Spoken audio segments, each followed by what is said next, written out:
सभी को मेरा नमस्कार। आज मैं आपको बताने जा रही हूँ हिस्ट्री के बारे में।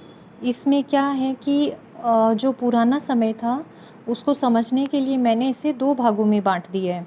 एक तो है पाषाण काल, एक है धातु काल।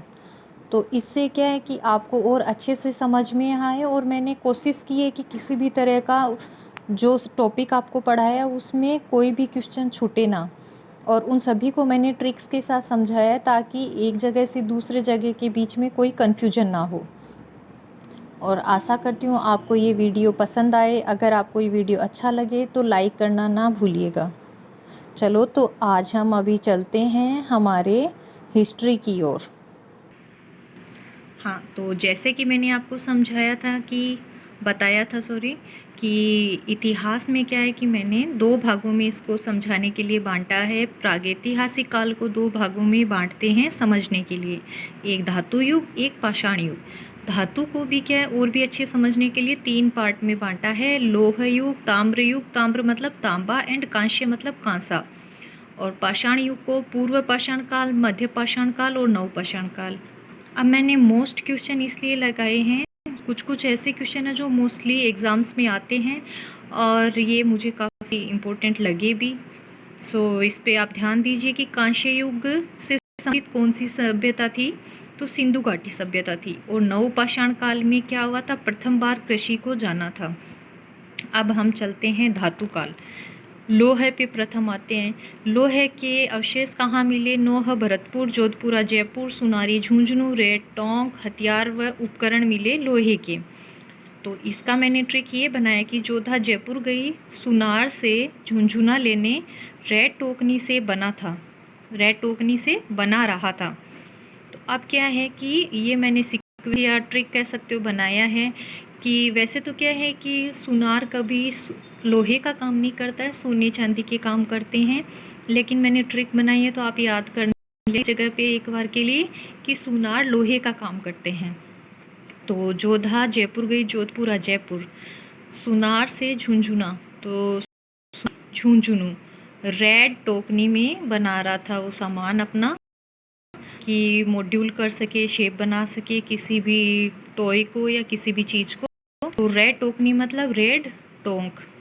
अब क्या है कि सुनारी से लोहे मिली है, तो सुनार गलाकर शेप देते हैं अपनी भट्टी से किसी भी चीज़ को। तो वैसे चीज़ सोना चांदी भी आप समझो तो क्या है कि वो सोने चांदी को शेप देने के लिए पहले सोने को या चांदी को गलाते हैं, उसके बाद में उनको डिज़ाइन देते हैं। तो सुनार से ही लोहे की भट्टी मिली है, सुनारी से।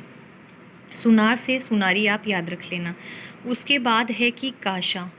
कांसा क्या है, तांबा प्लस टीन मिलके कांसा बनता है, और कांसे से संबंधित सभ्यता है सिंधु घाटी सभ्यता। अब हम चलते हैं तांबा की ओर। दूसरा, पहला हमने पढ़ा था लोहा, अब हम आते हैं तांबा। तांबा है सीकर गणेश्वर, उदयपुर आहड़, गिलुंड राजसमंद, बालाथर उदयपुर, ओजियाना भीलवाड़ा। तो इसकी मैंने ट्रिक ये लगाई है कि गणेश ने सीकर जाने का सोचा, गेले में राजा बोले, उदय होते ही और ज़्यादा भीड़ हो जाती है, आप झेल नहीं पाओगे इतनी सारी भीड़। हाँ, तो क्या है, सीकर, गणेश ने सीकर जाने का सोचा, गणेश्वर सीकर, गेले में ही राजा बोले, गिलुंड राजसमंद, गेला मतलब रास्ते में ही राजा बोले, राजा मिल गए थे, तो गिलुंड राजसमंद, उदय होते ही बोले, सॉरी, तो गिलुंड राजसमंद, गेले में राजा मिल गए उन्हें, बोले कि उदय होते ही, तो बोले मतलब बालाथल उदयपुर, बोले कि उदय होते ही बालाथल उदयपुर और ज़्यादा भीड़ हो जाएगी जिसे आप झेल नहीं पाओगे। तो भीड़ हो जाना मतलब भीलवाड़ा, झेल नहीं पाओगे मतलब ओजियाना। तो गणेश ने सीकर जाने का सोचा, गेले में ही राजा ने बोला और ज़्यादा उदय होते ही भीड़ हो जाएगी जिससे झेल नहीं पाओगे। तो ये ट्रिक आपको समझ आ गई होगी। उसके बाद हम चलते हैं कांसे की ओर। कांसा, इसके हमें 5 स्थान प्राक हड़प्पा में मिले हैं। कांसे के क्या है कि 5 स्थान मिले हैं जो कि हमें प्राक हड़प्पा से मिले हैं सभ्यता से। तो सिंधु घाटी सभ्यता को से हमने पहले भी आपको समझाया था कि कांसा युग जो है उस सभ्यता के काफ़ी अवशेष मिले हैं।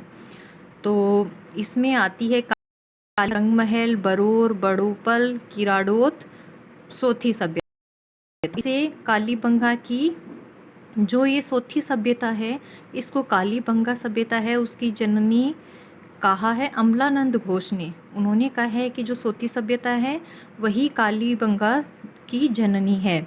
इसके अलावा साबणिया और पुगल ये भी सोथी सभ्यता से ही निकली हुई है। अब ट्रिक हमने इसमें ये लगाई, रंग महल में बड़ा किवाड़ है जहाँ काली का मंदिर है, सभी साथी पुगल से जय घोष करते हैं, पुगल से। तो रंग महल में बड़ा किवाड़ है, रंग महल बड़ा मतलब बड़ोपल, किवाड़ मतलब किराडोत, किवाड़ है जहाँ काली का मंदिर है, तो काली का मतलब कालीबंगा।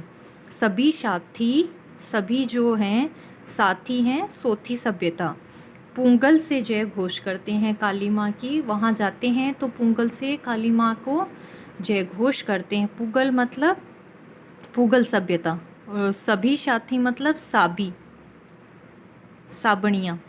तो आप समझ गए होंगे, ये ट्रिक आपके समझ आ गई होगी। सिंपल सी कहानी है, रंग महल में कितना बड़ा किवाड़ है जहाँ पर अंदर जाने पे काली का मंदिर है, और सभी साथी जब अंदर जाते हैं तो पुगल से काली माँ का जय घोष करते हैं। अब एक मोस्ट क्वेश्चन मुझे लगा तो मैंने लिख दिया, महाजनपद काल व उत्तर वैदिक काल में कौन सी संस्कृति थी? तो वो लोह युगीन संस्कृति, क्योंकि ये मैंने आज जो धातु युग पढ़ाया उससे संबंधित जितने भी मुझे क्वेश्चन लगे हैं वो सब मैंने इसमें लिखे हैं। अगर कुछ और भी जानना चाहो या मेरे से रह गया तो आप मुझे कमेंट कीजिए, उस पर मैं आपको ट्रिक बना के दूँगी। पर अपनी तरफ से मैंने सारा कुछ लिख दिया है। कांसा युगीन को किससे जाना जाता था? लोह युगीन भी और ताम्र युगीन भी। तो आशा करती हूँ आपको ये वीडियो अच्छा लगा हो।